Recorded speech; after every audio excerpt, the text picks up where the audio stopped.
ఒకానొక గ్రామంలో ఒక ఆవు ఉండేది. అది ఎంతో మంచిది. తోటి పశువులతో ఎప్పుడూ గొడవలు పడకుండా స్నేహంగా ఉంటూ తనకు చేతనైన సహాయం చేస్తూ సాధు జంతువులా జీవిస్తుండేది. ఒకరోజు అది మేత కోసం అడవికి వెళ్ళింది. అడవిలో అది ఒంటరిగా మేత మేస్తుండగా పులి చూసి దానిపై దూకడానికి సిద్ధమైంది. ఇక పంజా విసురుతుందనగా పులితో ఆవు ఇలా అంది, పులిరాజా, ఒక్క క్షణం ఆగండి, శాంతంగా నా మాట వినండి. ఆవు అలా అనడంతో ఏం చెప్పాలనుకుంటున్నావో త్వరగా చెప్పు, నాకు చాలా ఆకలిగా ఉంది అంది పులి. ఇంటి దగ్గర నాకు ఒక బిడ్డ ఉన్నది. అది ఇంకా లోకం పోకడ తెలియని అమాయకపు లేగదూడ.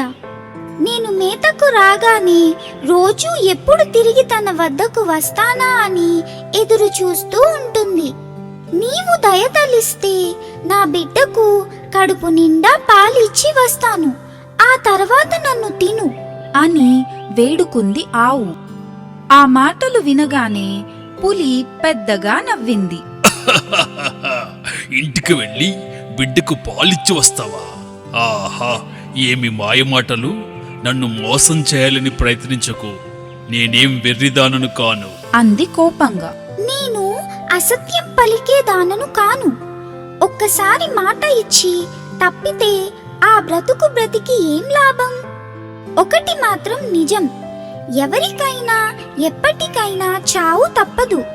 నాకు చావు ఇప్పుడే వచ్చింది అని అనుకుంటాను. నాకు చావంటే ఎలాగూ భయం లేదు.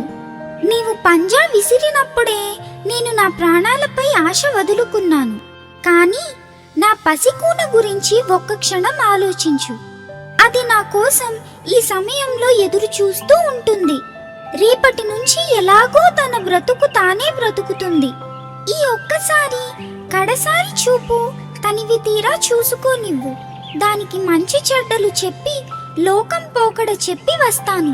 నీకు ఆహారం అవుతాను అని ఆవు నిజాయితీగా నమ్మకంతో చెప్పింది. సరే, ఉరి తీసేటప్పుడు కూడా ఆఖరి కోరిక కోరుకోమంటారు. నువ్వు దీనంగా అడిగావు కాబట్టి నేను నీకు ఒక అవకాశం ఇస్తున్నాను. ఊరిలో నివసించే నీలాంటి జంతువులలో నీతి ఎంత ఉందో తెలుసుకుంటాను. త్వరగా వెళ్ళిరా అని పులి గంభీరంగా పలికింది. ఆవు గబగబా ఇంటికి వెళ్లి దూడకు కడుపు నిండా పాలిచ్చి కోడెదూడ శరీరాన్ని ప్రేమగా తనివితీరా తాకి కంటతడి పెట్టుకుంటూ బిడ్డతో తల్లి ఆవు ఇలా అంది, చిట్టి తల్లి, బుద్ధిమంతురాలిగా జీవించు. మంచితనంతో బ్రతుకు. తోటివారితో స్నేహంగా ఉండు. ఇచ్చిన మాట నిలుపుకో. ఎటువంటి పరిస్థితుల్లోనూ అబద్ధాలు చెప్పకు.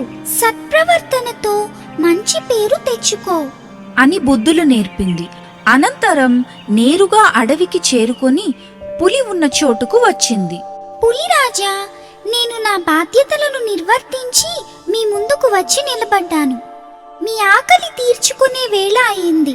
ఇక నన్ను భుజించండి అన్నది ఆవు. ఆవును చూసిన పులి ఆశ్చర్యపోయింది. నీ ప్రాణాల కంటే ఇచ్చిన మాట ముఖ్యమనుకున్న నీవు ఎంతో గొప్పదానవు. నిన్ను చంపితే మహాపాపం చుట్టుకుంటుంది.